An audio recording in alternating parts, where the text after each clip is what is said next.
Hello everyone! Today on Binky's Gaming Thoughts, I dive into the Suit of Cups for the Dragon Age Inquisition Tarot Deck Analysis. Today we're going to be looking at the Ace of Cups, the Two of Cups, and the Three of Cups.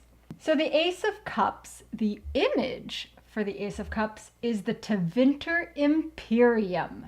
For the Rider-Waite and miniature decks, it is also called the Ace of Cups, and for the Greenwich Tarot, it's called the Ace of Chalices.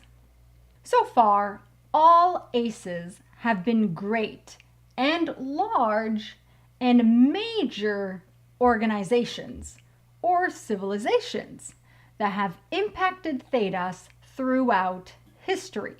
So it's no wonder that we would see Tevinter share this slot for one of the suits. As for it being associated with the Suit of Cups, well, the Vints tend to always try to gain more power, fill their cup fuller until it overflows. It's also representative of the blood that has been spilled at the hands of Tevinter throughout history, relating very much to blood magic. The card itself represents joy, receptivity, passion, openness, love, happiness, and fidelity, psychic abilities, positive changes, contentment, fertility, renewal, healing, satisfaction, perfection, tranquility, etc. The Vints always did seem to seek perfection, didn't they? When reversed, the card represents despair and depression, upsets, loss of love, unrequited love, inhibition, emotionalism, deceit and manipulation, false love, vulnerability, denial, emotional emptiness, emotional violence, lack of gratitude, coldness, resistance, etc. Let's have a look at the symbolism of the image of the card. A pattern of green with some yellow upon black indicates a cunning society marked by war and the over-empowerment of its ancestors, scarred by the greed and mistakes of magisters of old, yet provides grounds to new alternatives and gives birth to much-needed healing. The powerful symbol of dragon entwined with the serpent embodies the deception reflected in so many from the Tevinter Imperium, yet gives flight to boldness and endless possibilities. What do I think this means for the future of the Tevinter Imperium? It past marks history and will craft the future. It will heal as a whole and hopefully change, or it will be decimated and completely destroyed. But that's more grim. I'm an optimist like Cassandra, so I like to think on the positive change of things. What do I think this means for the future of Dragon Age? Well, this is where the game is taking us next. In the next installment, we're going to Tevinter. We know this. I believe this is also where we will uncover many truths and learn more about the Maker and the events described in the Canticle of Silence, and maybe shed some light, no pun intended, on some of the differences between the Black Chantry and the Andrastian Chantry, the differences between believers of the Maker and Andraste who follow the traditional Chantry path and those who follow the Tevinter Chantry path. Learning more about the comparisons could be interesting too. Two of Cups. The image is of a Red Templar Guardsman. For the Rider-Waite and miniature decks, it is also called Two of Cups, and for the Greenwich Tarot, it is called the Two of Chalices. In terms of significance, seeing as this suit relates to Tevinter, and hence Corypheus, since he is from Tevinter, and since he is infused with red lyrium, we will see several of his red lyrium infused minions in this suit. Oh, I'll order a red lyrium infused guardsman, please. The guardsman being the less potent of the lot. Oh, I'll need a stronger drink. Make it an archer. The card itself represents exchange, sharing, emotional balance, unity, a satisfying partnership, good communication, harmony, engagement, proposal, marriage, affinity and affection, intimacy, a happy surprise, etc. When reversed, the card represents disunion, dullness and banality, emotional misunderstandings, separation, the end of a relationship, unappreciation of another, self-indulgence, incapacity, dejection, loneliness, deception, etc. So let's have a look at the symbolism of the image of the card.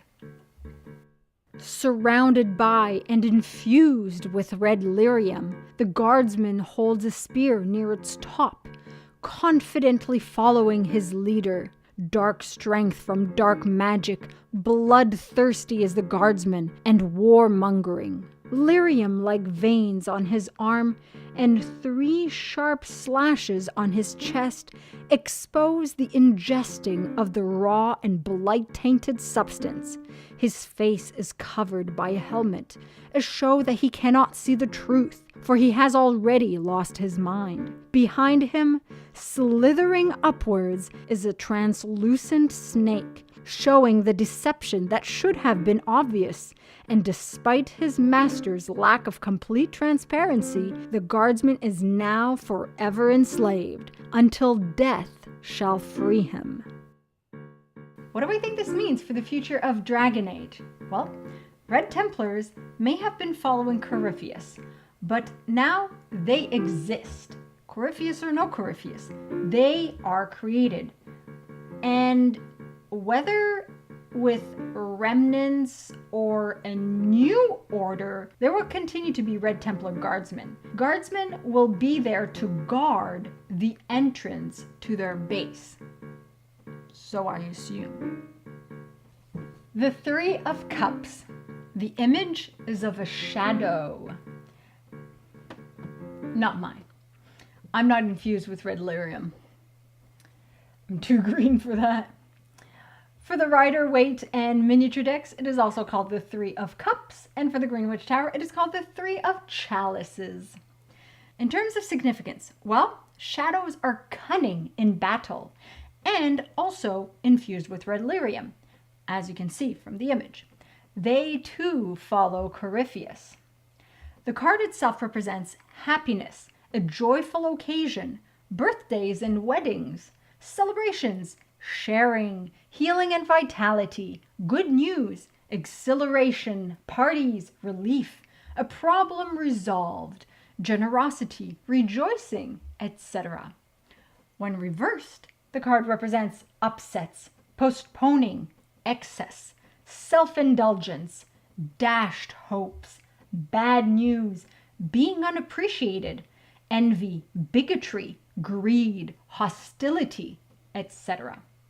Let's have a look at the symbolism of the card.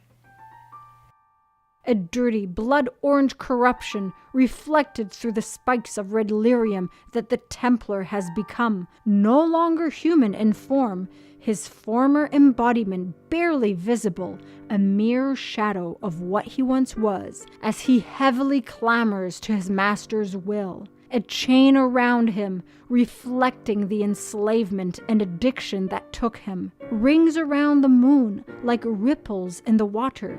The actions of one night could affect the whole world. Miniature clubs on a dim sky downward arrow pattern permeate the downward spiral Illyrium addict or Red Templar is on. Nothing good could come of this, and thus, once rich with vitality, he is now lost and forgotten. a whisper in the shadows. So, what do I think this means for the future of Dragon Age? The ripples are significant.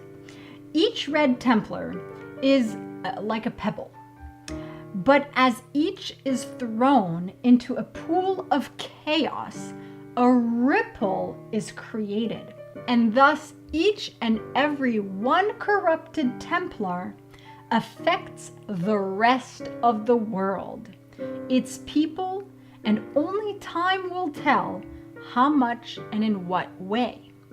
We'll surely learn more in the next Dragon Age. Stay tuned for Dragon Age 4. Well, we're staying tuned, obviously, and we're eagerly waiting. And that's it for today, folks. Once again, all the decks that I use are in the description below, as well as my transcript, the link to that, and the books I reference to determine what the cards actually represent, which are The Path of the Fool by Michael Sarin and The Greenridge Tarot by Anne Mora. Throughout the week, I'll be releasing the music from this video, so like this video if you like it, subscribe if you're not already a subscriber, share the video with other Dragon Age fans, and stay tuned for more. Masaranas.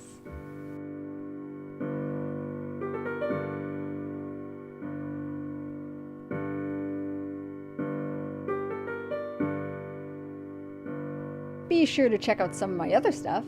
Gaming, drinks, parodies, and some random silly stuff. You can also join in on the fun on Patreon for some exclusive content. Thanks for tuning in.